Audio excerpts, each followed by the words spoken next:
Hello bachcho, let's see this question. This question says the following graph represents the variation of vapor pressure with composition of liquid and vapors of binary liquid mixture. The graph is plotted at constant temperature. Which of the following statements is incorrect? Here x and y stand for mole fraction in liquid and vapor phase respectively. Key concept for this question is vapor pressure in liquid phase and in vapor phase. Key concept for this question is partial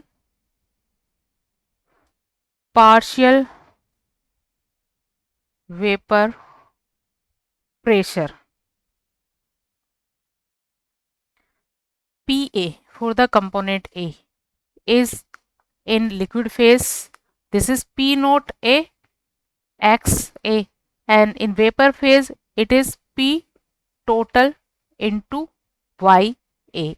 XA represent the mole fraction of component A in liquid phase, and YA represent the mole fraction of component A in vapor phase, जैसा कि question में given है.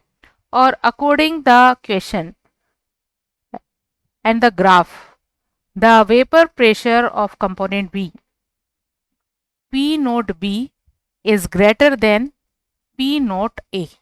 Component B का vapour pressure क्या है? Pure form में ज़्यादा है कंपोनेंट ए के वेपर प्रेशर से. तो इसके लिए क्योंकि कंपोनेंट बी का वेपर प्रेशर ज़्यादा है तो वेपर फेज में इसका मोल फ्रैक्शन ज़्यादा होगा लिक्विड फेज में मोल फ्रैक्शन के लिए. और कंपोनेंट ए के लिए हम कह सकते हैं वाई बी, मतलब इसके वाई ए वेपर फेज में इसका मोल फ्रैक्शन कम होगा और लिक्विड फेज में इसका मोल फ्रैक्शन ज़्यादा होगा.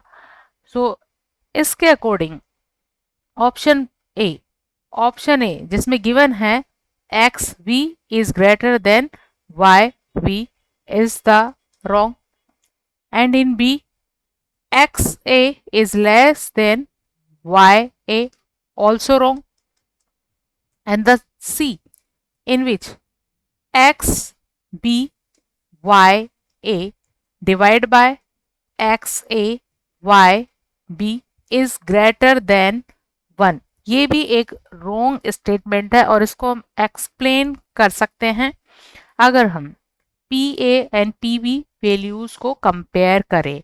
तो यहाँ से क्योंकि क्वेश्चन के according P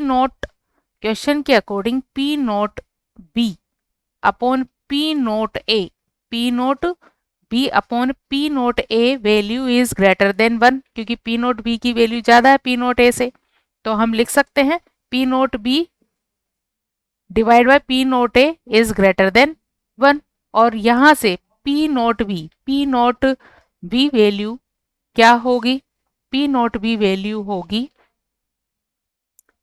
P T Y B upon X A upon X B. इसी तरह पी नोट ए वैल्यू हो जाएगी P T into Y A upon X A.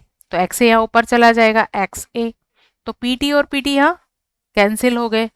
तो ये वैल्यू जो कि इक्वल होती है 1 से ग्रेटर होती है. This value is greater than 1. 1 से क्या है? ज़्यादा है. तो ये रिलेशन हमें मिलता है X A Y B divide by X B Y A.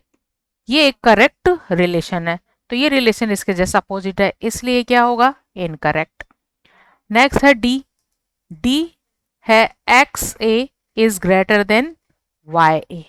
तो लिक्विड फेज में कंपोनेंट ए जिसका कि वेपर प्रेशर कम होता है तो लिक्विड फेज में इसका मोल फ्रैक्शन ज़्यादा होता है. It is a correct statement.